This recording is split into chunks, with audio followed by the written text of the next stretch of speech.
ఐదా? ఇదొక టీము.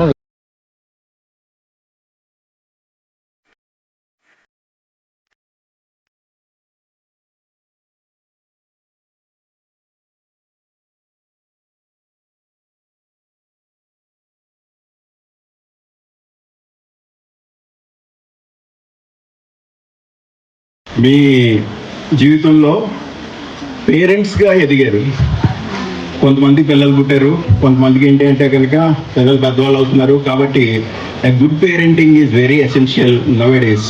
ఈ రోజుల్లో గుడ్ థింగ్ ఏంటంటే ఇలాంటి సర్వీస్, సోషల్ సర్వీస్ చేయడం. మేము కూడా మా 10th క్లాస్ బ్యాచ్తో ఇలాగే మీట్ అయ్యి సోషల్ సర్వీస్ చేస్తాం.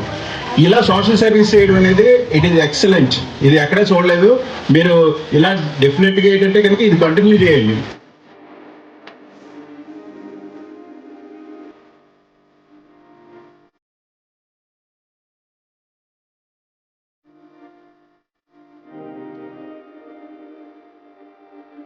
గొప్ప కార్యక్రమం ఇది సంవత్సరం చేయడం అనేది చాలా హ్యాట్స్ ఆఫ్ ఇది.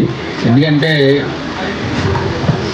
ఇదే రకంగా ఉంటే ఆల్మోస్ట్ సొసైటీకి చాలా ఉపయోగపడుతుంది. ఇది మీ తరమే కాకుండా మీ పిల్లల తరం కూడా ఇలా అలవాటు చేస్తే ఇంకా బాగుంటుంది.